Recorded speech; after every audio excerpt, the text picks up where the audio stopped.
It has been 10 days now since former South African President Nelson Mandela died at the age of 95. CBS News reporter Debora Patta has been covering the long road home to his boyhood village of Kunu. She joins us now from Johannesburg. Deborah.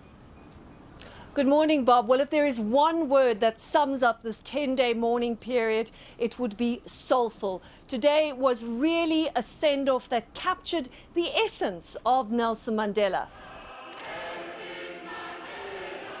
This song about Nelson Mandela is really the soundtrack for this 10-day mourning period. It's been impossible to go anywhere in this country without hearing it on the streets of South Africa. So the spontaneous rendition of it at the funeral in Kunu today was very fitting. It was always going to be a difficult task holding a state funeral in Mandela's ancestral village. Bear in mind, it is remote without any modern conveniences, and yet up went this massive dome-like marquee, inside 95 candles lit in tribute to the 95 years of Nelson Mandela's life. This was Nelson Mandela's long-held wish. He always wanted to return to the place in which he grew up. And it's hard to imagine this kind of state funeral anywhere else in the world. The pomp of officialdom against the backdrop of a rural African village. And that ultimately was always Mandela's trademark style, this combination of African prince, iconic statesman blended with the X factor of something akin to a Hollywood superstar. But really, for me, the most heartbreaking moment came when one of Mandela's oldest friends spoke, Ahmed Kathrada, who was imprisoned with Mandela and behind bars with him for 26 of the 27 years he was in jail. I have lost a brother. My life is in a void, and I don't know who to turn to. Thank you very much. We also got a sense of Mandela, the family man. This came from his granddaughter, Nandi. We shall miss your stern voice when you were not pleased with our behavior.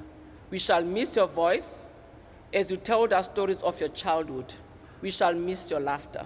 A lot of focus on the two great loves of Nelson Mandela's life. Flanking either side of President Jacob Zuma were Winnie Madikizela Mandela, his former wife, and his widow Graça Machel, both showing enormous strain of a very tough 10 days, but publicly displaying unity in their grief. Eventually, the casket was transported with full military honors to the graveside, and we once again saw the symbolic gestures Mandela so loved being beautifully woven in here, black and white military officers paying tribute. And then, echoing his inauguration as president just under 20 years ago, a military flypast just before that casket was lowered into the ground. From here, the rest of the final burial was a strictly private affair out of respect for the family's wishes. And that was Debora Patta, who has been covering this from the beginning for us in Johannesburg. And joining us now, CBS This Morning co-host Gayle King and actor Forest Whittaker. They were both at the services earlier, and they have made their way now to Johannesburg, and they're with us. Thank you both for coming this morning. Well, Gayle, let me just start with you. What was this like? It must have been an amazing experience for you. Bob, it really was. Forrest and I were talking in the car on the way here. We landed less than an hour ago and jumped in the car and came straight to you. And both of us said it will be a day that we will never forget. You know, Nelson Mandela, for those who knew him, say that he was a very simple man, but there was nothing simple about this service today. As Deborah pointed out, we were in the Kunu, which is a very remote village, but the way the dome was, it was so well produced and so well done that I think Nelson Mandela would have been very pleased today at how he was bid farewell. Well, you were both there, I take it, as guests of the family, and really an exclusive group there. Forrest, what did it mean to you? It was paying tribute to someone who has shaped the world, who shaped this country. I mean, I was moved. We were enveloped by the energy of all these people who were trying to express their mourning, but also their love and admiration for this man. And it was extremely moving to be able to sit there and to be a part of this celebration of his life. You know, Bob, they kept saying over and over about Nelson Mandela's love of children. They kept saying, we will miss your love, we will miss your smile, we will miss your leadership. You were the right person at the right time for this job. And tell Bob, for us a part about the ocean, because I love that Yeah. sentiment. Yeah, and during the ceremony, Bishop Siwa, he told a story about a boat moving on the horizon, and then it would go to the other side. And the person that was with him said, "But it's gone." And he said, "No, it's on the other side. You can see it coming. They can see it on the other side coming." That just because he isn't there doesn't mean, just because you can't see him doesn't mean he isn't there. And listen, Bob, from the moment we sat down, they said, listen, we're on a time schedule. We're going to keep to the time because Madiba has to be in the ground by noon, according to tradition, where the sun is the highest and the shadows are the shortest. But as you might expect, it ran long, and they said, listen, 2.5 hours is not enough time to pay tribute to Nelson Mandela. So they were asking for special dispensation. And then we all moved over to the burial site, which was I can't even begin to describe that to you in terms of the tribute that was paid to him, to see Winnie Mandela and Graça Machel arm in arm sitting there paying tribute to a man that they loved, I have to say was a very moving thing. What stood out for you in the burial?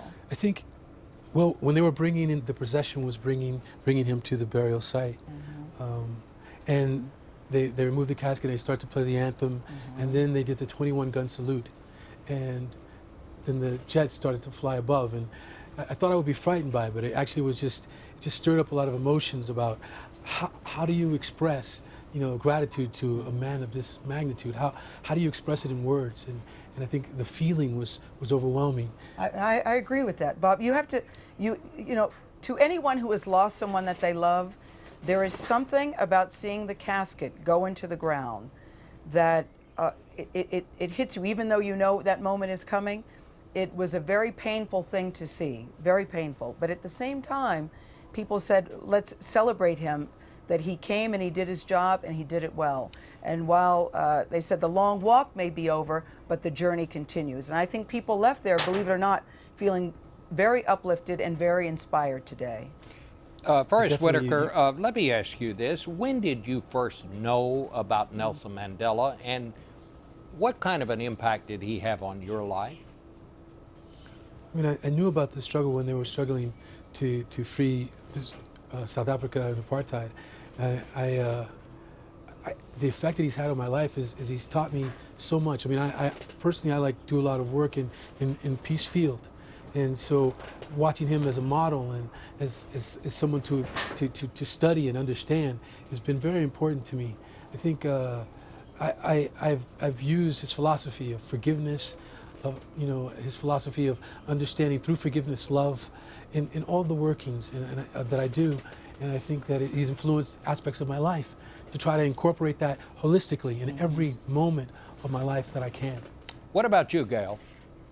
Bob, can I tell you, at the service today, they said that everybody has a Madiba moment. Everybody.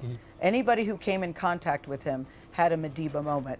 And I have to say, the first time I met him, it was in working with Oprah at the Oprah magazine, and we were allowed to come to his house and sit and talk with him. And it's the interest that he took when he met you. I can't stress enough how much he loved children. He wanted to know, was I married? No, I'm not. Oh, you're not. Oh, that's not good. Do you have children? Yes, I have children. What are their names? What are their ages? What are they doing? And he became very engaged talking to me about my children.